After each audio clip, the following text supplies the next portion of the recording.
What's up, everybody? My name is JC Conway, and welcome to what we are calling the Minutes of Mindfulness Sunday series.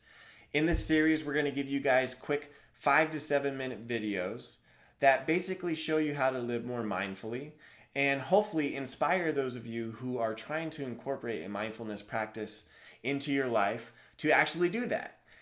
We're also going to use stories to illustrate how you can incorporate mindfulness into other areas of your life. So these videos are going to come out every Sunday around 5 o'clock. We hope you join us on this journey. It's going to be fun. It's going to be tough. It's going to be challenging. It's going to be mindful. It's going to be awesome. And we're definitely looking forward to it. So please join us every Sunday at 5 o'clock for our Sunday Minutes of Mindfulness series. Thanks, guys. Okay, cool. So let's get into our first episode. Our first episode is going to be something that probably a lot of us, maybe those who have already started a mindfulness practice, who maybe those of us who have already read about mindfulness or understand meditation or understand kind of the concepts behind it, have dealt with. And it's the struggles that we face. It's the struggles that we face specifically with our mindfulness practice. My wife actually brought this up. As you guys know, I've been writing for the Purposeful Living Center blog for the last, let's say, 6 months or so. And it's been a great experience. 2 times a week, we're coming up with mindfulness stuff.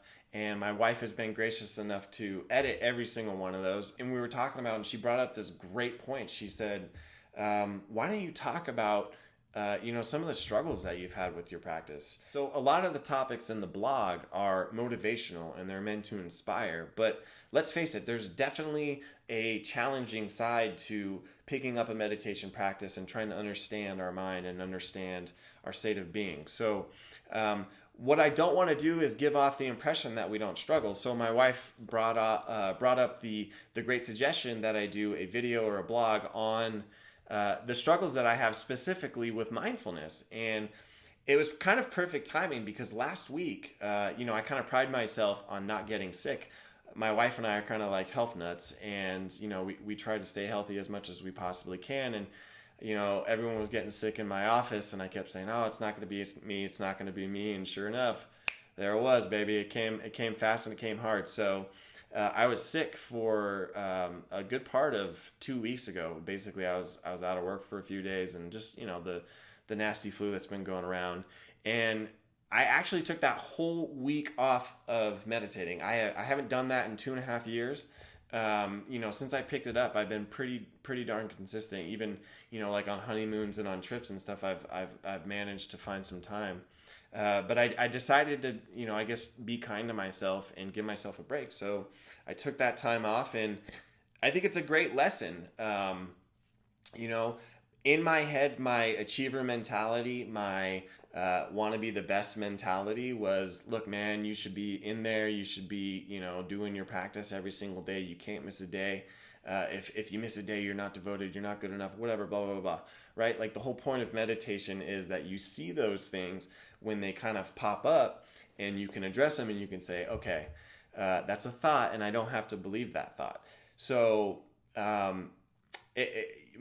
ironically, my meditation practice helped me get through that week of not meditating with kindness towards myself. And every time I noticed that I had these narratives of, hey man, you're not being good enough, you need to get in there, you need to get going, I would simply say, you know what, I see you there, buddy, I appreciate you, but I don't need to believe that thought right now. I'm being kind to myself. I feel like hell, so I'm gonna sit this one out. I appreciate that. But I guess the point is that ultimately we're all going to struggle in our meditation practice, right? We're all going to have times where we do it a lot, where we're not doing it, where we feel like we should do it more, where maybe our loved ones feel like we should do it less.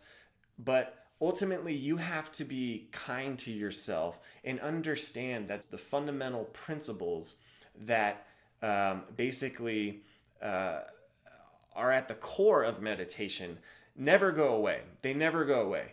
They stay with you your whole life. So if you fall off the wagon, so to speak, if you stop for a week, a day, a month, a year, 5 years, who cares? just know that that thing, that meditation practice, the concepts, the ability to be in the moment, the ability to observe, the ability to find time for yourself will always be there for you. And so that's the beauty of meditation, right? Because it's within us. Okay, so ultimately, what I'm trying to say here, guys, is that it's going to be challenging sometimes in our life to incorporate a formal meditation practice or whatever it is. In anything in life, this concept goes beyond meditation. If there's something you feel like you should be doing and you're not doing it, particularly in this moment right now, just know that it's always going to be there for you. And so be kind to yourself. Treat yourself with love and compassion, and know that you're just doing the best that you can. And it's going to be there when you're ready. So with that, guys, thank you for joining us today for our Minutes of Mindfulness Sunday series. We look forward to seeing you again on next Sunday. And until then, I would encourage you to be mindful, stay strong, and continue to be passionate about life. So thanks, guys.